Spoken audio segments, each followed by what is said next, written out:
बिस्मिल्लाहिर्रहमानिर्रहीम। अस्सलामुअलैकुम स्टूडेंट्स, हम BSN थर्ड सेमेस्टर की सब्जेक्ट एडल्ट हेल्थ नर्सिंग पढ़ रहे हैं।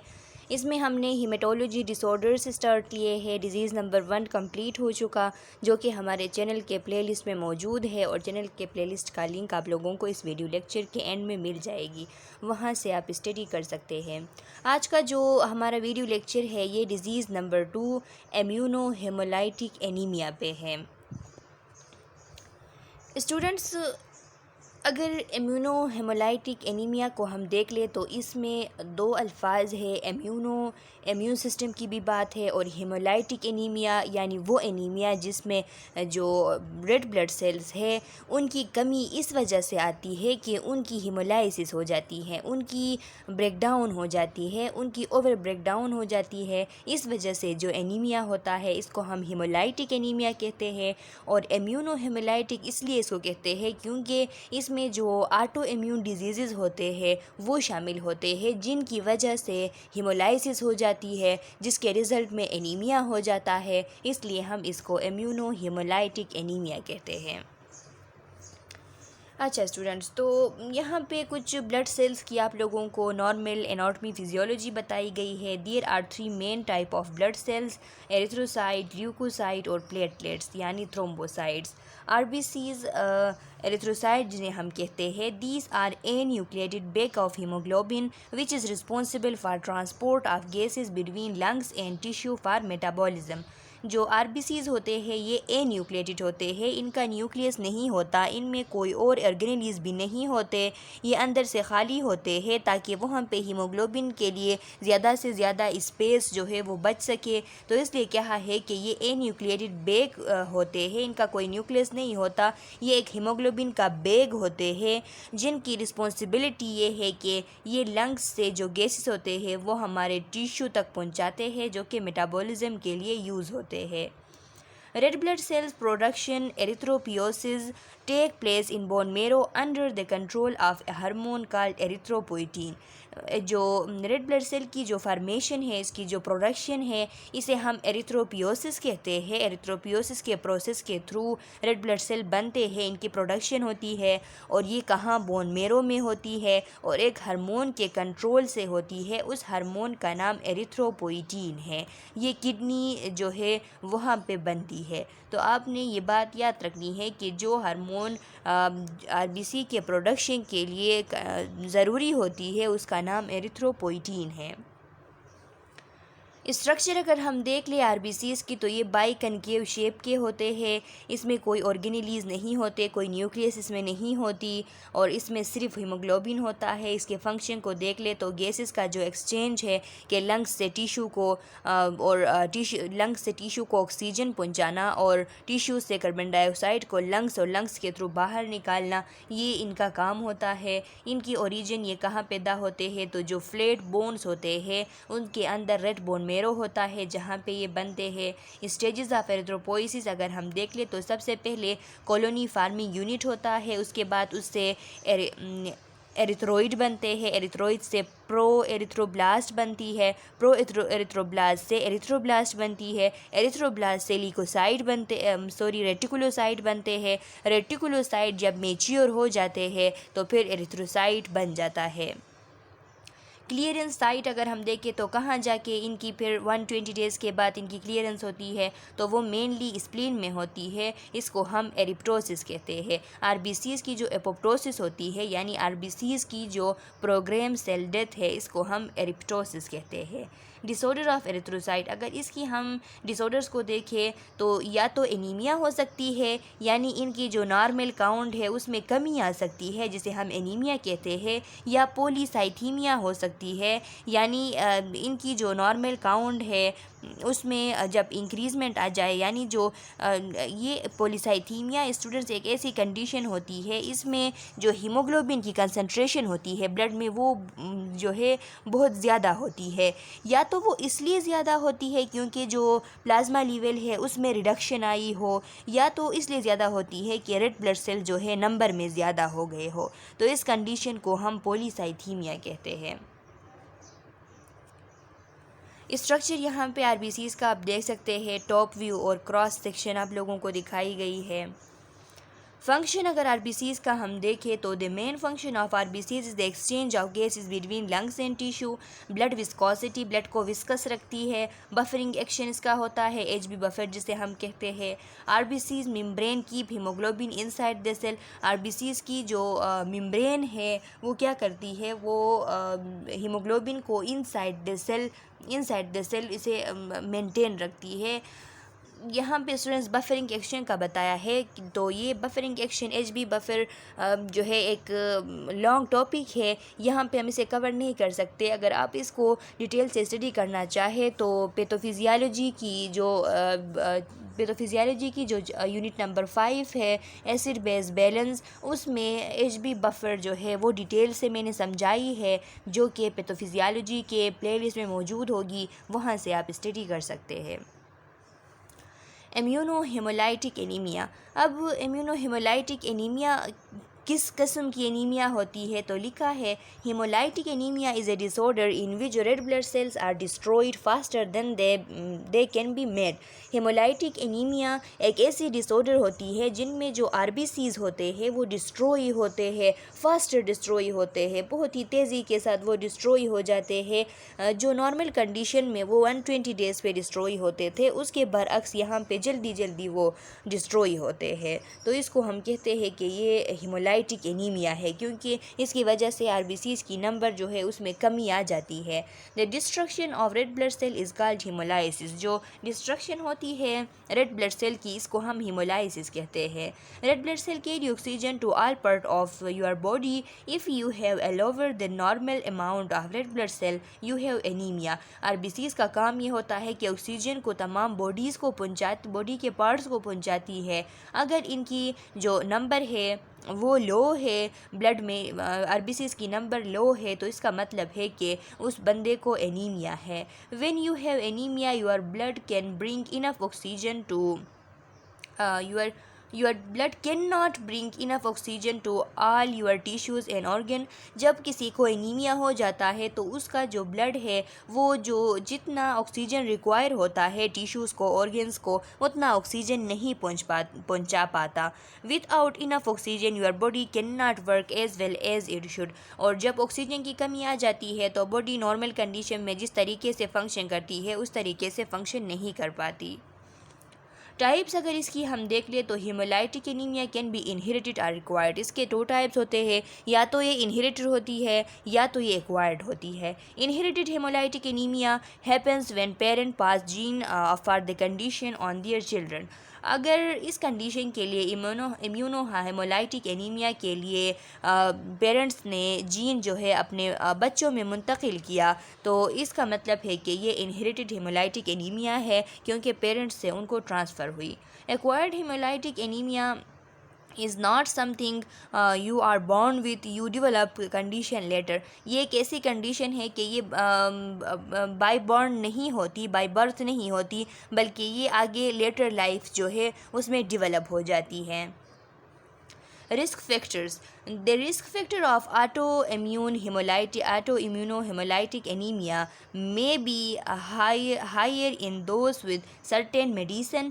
इसके लिए जो रिस्क फैक्टर पे जो लोग होते हैं वो ऐसे लोग हो सकते हैं जो कि मुख्तलिफ़ किस्म के मेडिसिन यूज़ करते हो। स्टूडेंट्स मेडिसिन में ये जो एंटीबायोटिक्स है जिनमें सिफोलोस्पोरिन्स है, पेंसिलिन्स है, इनकी वजह से भी हेमोलाइसिस हो जाती है। हेमोलाइटिक एनीमिया ये कभी कभार काज कर लेते हैं। इसके अलावा एक ड्रग है जिसका नाम लीवोडोपा है। लीवोडोपा जो पार्किंसंस डिजीज़ होती है, एक ब्रेन डिसऑर्डर है, उसको ट्रीट करने के लिए यूज़ की जाती है, जिसका साइड इफ़ेक्ट, जिसका एडवर्स इफ़ेक्ट ये होता है कि हीमोलाइसिस की वजह से हो जाती है। इसके अलावा एक और ड्रग है मिथाइलोडोपा जिसे हम कहते हैं, जो कि एंटी हाइपरटेंसिव ड्रग है।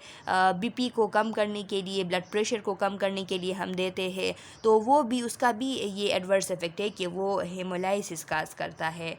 इसके अलावा इन्फेक्शन है, कुछ वायरल इन्फेक्शन होती है, उनकी वजह से ये हो सकती है, इंक्लूडिंग मोनोन्यूक्लियोसिस। जैसा कि एक इन्फेक्शन है जिसे हम मोनोन्यूक्लियोसिस कहते हैं। मोनोन्यूक्लियोसिस एक इन्फेक्शन होता है जो कि हर्पीस वायरस जो है, एपिस्टीन बार वायरस जिसे हम कहते हैं, उसकी वजह से ये काज होती है। इस कंडीशन में भी हेमोलाइटिक एनीमिया हो सकती है।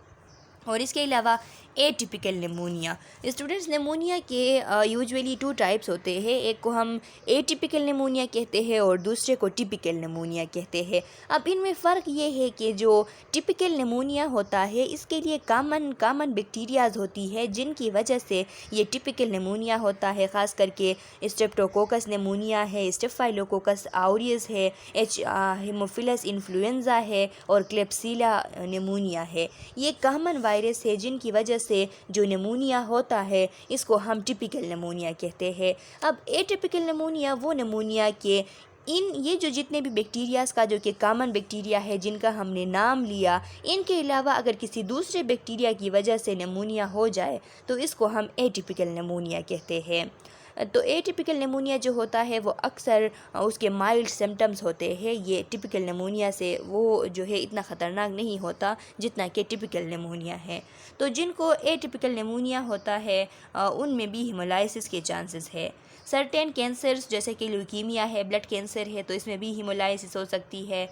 Collagen vascular auto immune disease एक डिज़ीज़ है जिन्हें हम कोलेजन वस्कुलर डिज़ीज़ कहते हैं। ये ऑटो इम्यून डिज़ीज़ होते हैं। ये यूजुअली उन लोगों में होते हैं जिनको पहले से कोई कनेक्टिव टिश्यू डिसऑर्डर्स या कोलेजन वस्कुलर डिसऑर्डर्स, उनकी जो कोलेजन फाइबर्स है उनकी अगर कोई डिसऑर्डर है तो उनको ये ऊपर से ये डिजीज़ भी हो जाते हैं, जिनमें अर्थराइटिस है, जिनमें जो आर्टरीज़ होती है उनकी इन्फ्लेमेशन हो जाती है। यहाँ लिखा है कि सच ए सिस्टमिक लूपस एरिथमेटोसस, ये एक ऑटो इम्यून डिसऑर्डर है, SLE जिसे हम कहते हैं। इसमें ऑटो इम्यून सिस्टम जो है वो अपने ही टिश्यूज़ पे अटैक कर देता है और एक वाइड स्प्रेड इन्फ्लेमेशन काज करता है जो कि बहुत सारे बॉडी के सिस्टम्स को इफ़ेक्ट करती है, जिनमें यूजुअली जॉइंट्स शामिल होते हैं, स्किन शामिल होता है, ब्रेन होती है, लंग्स होते हैं, किडनीज़ होते हैं और ब्लड वेजल्स होते हैं। इन सब में इन्फ्लेमेशन आ जाती है और ये एक बहुत ही जो है कॉम्प्लिकेटेड कंडीशन होता है।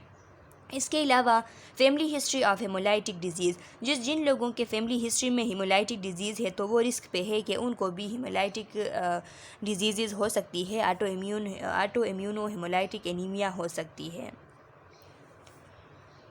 काजेज़ अगर इसकी हम देख लें स्टूडेंट्स, तो जो इनहेरिटेड काज होते हैं उनमें with the inherited type parent pass gene for the condition on to their children. 2 common cause of this type of anaemia are sickle cell anaemia and thalassaemia. ये जो इनहेरिटेड टाइप होता है इसमें पेरेंट टू जीन जो है, जो gene होता है उसको पास कर देते हैं अपने चिल्ड्रन को। इसमें 2 कॉमन काजेज़ इसके हो सकते हैं, एक तो सिकल सेल एनीमिया जिनको हो उनको ऊपर से ऑटो इम्यूनो हेमोलाइटिक एनीमिया भी हो सकता है, और जिनको थैलेसीमिया हो इनको भी ऑटो इम्यून हेमोलाइटिक एनीमिया हो सकता है। अब ये थैलेसीमिया क्या है स्टूडेंट्स? थैलेसीमिया भी एक ब्लड डिसऑर्डर होता है।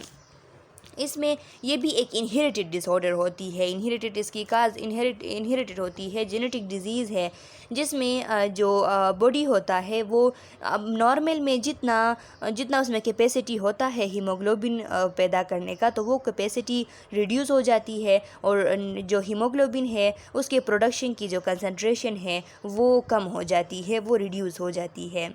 ये क्यों होता है? क्योंकि जो हीमोग्लोबिन बनाने के लिए जो जीन होती है उसमें जब म्यूटेशन आ जाती है तो इसकी वजह से हीमोग्लोबिन की प्रोडक्शन कम हो जाती है, जिससे कंडीशन राइज होता है जिसे हम थैलेसीमिया कहते हैं। और सिकल सेल एनीमिया का मैंने आप लोगों को बताया था कि इसमें भी जो है पॉइंट म्यूटेशन जिसे हम कहते थे कि एक न्यूक्लियोटाइड बेस जो है वो या तो डिलीट होती थी या तो इंसर्ट होती थी, जिसकी वजह से आगे जाके जो RBCs की नॉर्मल शेप है वो कन्वर्ट होती थी सिकल शेप में, जिसकी वजह से जो ब्लॉकेज काज होती थी और आगे ऑर्गन्स वगैरह को ऑक्सीजन नहीं पहुंच पाती थी, जिसकी वजह से सीवियर डैमेजेस काज होते थे।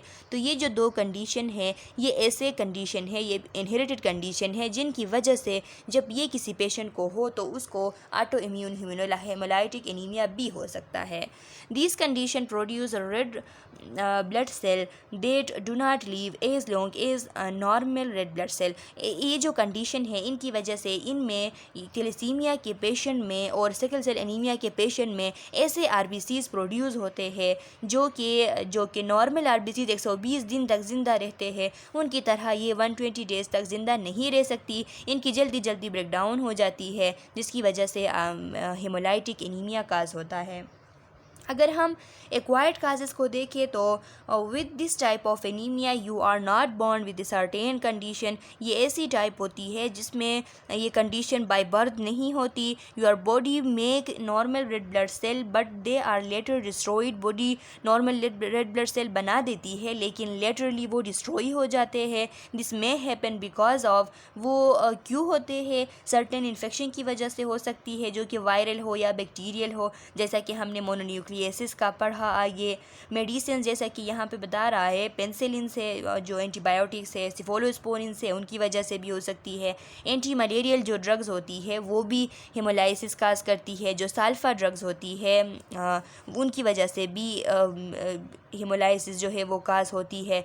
एसिटामिनोफिन जो है पैरासीटामोल जो है, एसिटामिनोफिन और पैरासीटामोल एक ही चीज़ है, इससे भी कभी कभार हेमोलाइसिस काज होता है। तो स्टूडेंट्स यहाँ पे आप लोगों को पता है कि एंटी मलेरियल ड्रग्स की वजह से तो होती है क्योंकि वो उस मलेरिया को किल करने के लिए जब एरिथ्रोसाइट के अंदर दाखिल होते हैं तो उस वजह से वहाँ पे हेमोलाइसिस स्टार्ट होती है। और साल्फा ड्रग और पेनिसिलिन ये भी इस तरह करते हैं कि एरिथ्रोसाइट को डैमेज कर सकते हैं। लेकिन एसिटामिनोफिन का आप सोच रहे होंगे कि ये किस तरीके से अब जाके हेमोलाइसिस करता है, क्योंकि पैरासीटामोल जो है वो तो हर बंदा जो है छोटी सी हेडेक भी हो जाए तो उसके लिए पैरासीटामोल उठा के खा लेता है।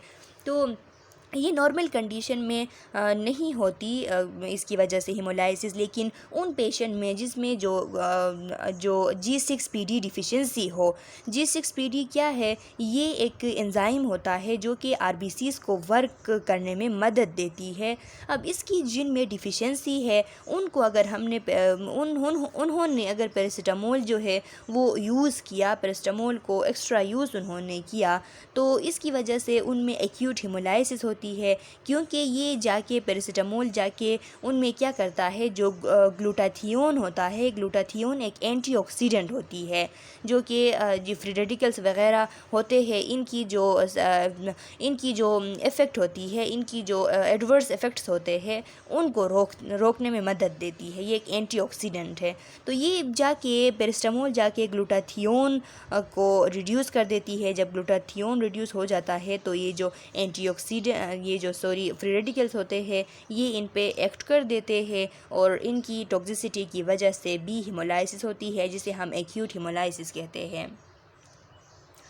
अब ब्लड कैंसर्स है, ब्लड कैंसर जैसा कि ल्यूकीमिया है, इनकी वजह से भी हेमोलाइसिस हो जाती है। ऑटो इम्यून डिसऑर्डर्स होते हैं जैसा कि हमने SLE का पढ़ा, लूपस, सिस्टेमिक लूपस एरिथमेटोसस का हमने पढ़ा। रेहेमेटोइड अर्थराइटिस है, इसकी वजह से भी हेमोलाइटिक एनीमिया हो सकती है। अल्सरेटिव कोलाइटिस है, अगर कोलोन्स में कोई इन्फ्लेमेशन है, अल्सर बने हैं तो उसकी वजह से भी हेमोलाइसिस होती है। और सर्टेन ट्यूमर्स ऐसे होते हैं जिनकी वजह से हेमोलाइसिस काज होती है।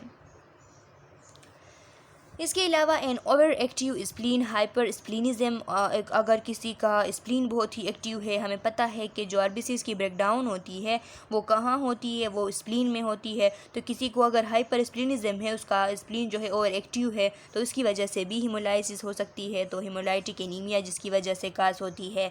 मैकेनिकल हार्ट वाल्व अगर किसी को लगाए गए हैं, उसके हार्ट वाल्व में कोई ख़राबी थी, मैकेनिकल हार्ट वाल्व यानी आर्टिफिशियल हार्ट वाल्व उन्हें लगाए गए, वो भी क्या करते हैं, आरबीसीज़ को डैमेज करते हैं जब वो हार्ट से गुज़र रहे हो। A severe reaction to blood transfusion, अगर कोई ब्लड ट्रांसफ्यूजन की गई और आगे से उसके इम्यून सिस्टम ने रिएक्शन शो किया तो इसकी वजह से भी सीवियर काइंड ऑफ हेमोलाइसिस होती है और इस रिज़ल्ट में हेमोलाइटिक एनीमिया काज होता है। Some type of acquired haemolytic anaemia are short term temporary and go away over several month. बास टाइम ये टेम्पररी होते हैं, शॉर्ट टर्म होते हैं जो कि सेवरल मंथ में ख़ुद ख़त्म हो जाते हैं। लेकिन उधर ऐसे भी होते हैं कि लाइफ लॉन्ग होते हैं यानी जिन्हें हम क्रोनिक कहते हैं। They may go away and come back again over time, वो मे भी ख़त्म हो सकते हैं लेकिन फिर दोबारा से वापस आते हैं। साइन एंड सिम्टम्स, अगर साइन सिम्टम्स को हम देखें ऑटो इम्यूनो हिमोलाइटिक एनीमिया के, तो लिखा है ईच पर्सन सिम्टम्स में वेरे, हर एक पर्सन में सिम्टम्स वेरे कर सकती है, मुख्तलिफ हो सकते हैं। सिम्टम्स में abnormal paleness or lack of colour of the skin, abnormal paleness हो सकती है, नॉर्मल कलर जो होता है स्किन का वो ख़त्म हो जाती है, स्किन येलोइश हो जाती है, आइज़ येलो हो जाते हैं और उसको एक माउथ भी येलो हो जाती है, यानी जॉन्डिस होती है, जो म्यूकस मेम्ब्रेन है माउथ के अंदर वो भी ब्लूइश सा हो जाती है। डार्क कलर यूरिन होता है, क्योंकि हिमोलाइज होती है तो यूरिन डार्क कलर का हो जाता है। फीवर होता है, वीकनेस, कमज़ोर हो जाता है, चक्कर आते हैं, कंफ्यूज होता है और फिज़िकल एक्टिविटीज़ को हैंडल नहीं कर पाता। उसके स्प्लीन और लीवर जो है वो इनलार्ज हो जाते हैं। हेपेटोमेगेली और स्प्लिनोमेगेली होता है। हेपेटोमेगेली और splenomegaly enlargement of the spleen और लीवर को कहते हैं। इंक्रीज़ हार्ट रेट हो जाती है, यानी टेकिकार्डिया हो जाता है। हार्ट मरमर, हार्ट से जो है एक्स्ट्रा साउंड निकल आते हैं, जिसे हम मरमर साउंड कहते हैं।